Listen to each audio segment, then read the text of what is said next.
The first neuroscience textbook.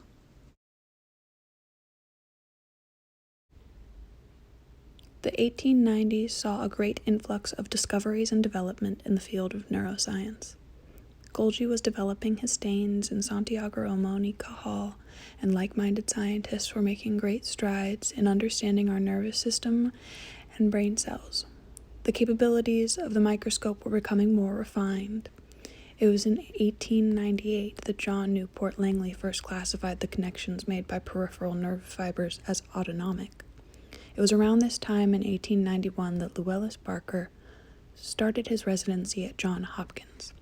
More interested in research than practice, he began the work of compiling all the great achievements being made around the world in neuroscience and neuroanatomy as we understood them at the time.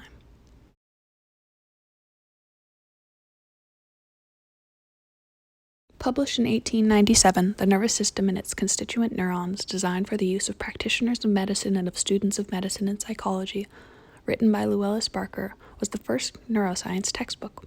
Though largely a relic of the past, in browsing the online preservation of this text, I was amazed by how thorough a compilation Barker appears to have gathered. The text includes chapters entitled The Studies of Ramon y Cajal and Others with Golgi's Method, the term neuron and the neuron conception, spelled with an E throughout the text, the origin of the nervous system in the embryo and the earliest histogenetic stages, and on the grouping and chaining together of neurons in a complex nervous system like that of man and higher animals. There's an emphasis on the history of the science as much as on the anatomy and functions themselves. I don't know enough to comment on the accuracy of the text, and it was very difficult to find information on it from outside sources, but I assume we've made many new discoveries and discredited lots of the content in this textbook. But this is a start of compounding literature in neurophysiological psychology and medicine.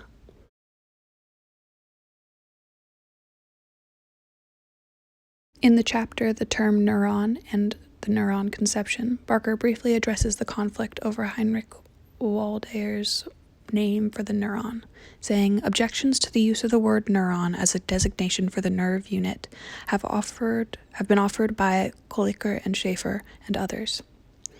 It is, however, so much more convenient a term than any other which has so far been suggested, and moreover, has already entered so thoroughly into common usage, permeating the bibliography of all specialties, that I think it must be accepted." I found it interesting to gain Barker's disposition on the naming of the term, a perspective from someone so close to the history of its establishment.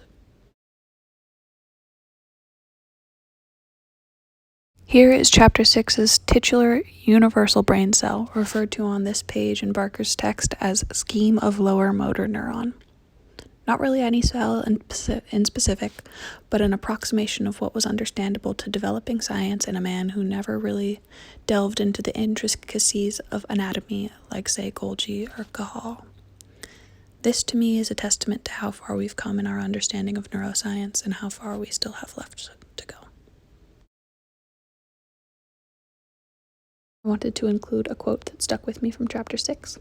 Barker's lack of attachment to neuroanatomy saw him move rapidly and decisively into a career first as a medical school reformer, a champion of research and interdisciplinary collaboration, and then as a neurologist, finally fulfilling a clinical path that he had set aside in his 20s. The legacy of his neuron is somewhat of a paradox. It is a cultural object that transcends the science it sprang from, a shorthand description that is so successful that it almost kills curiosity. Its form has been copied so often that the meaning of its component parts, its authenticity to the real thing so distant, and the intellectual excitement from which it sprang have been almost completely obscured. This is a reminder we must always pursue knowledge rather than simply accepting what we have been taught.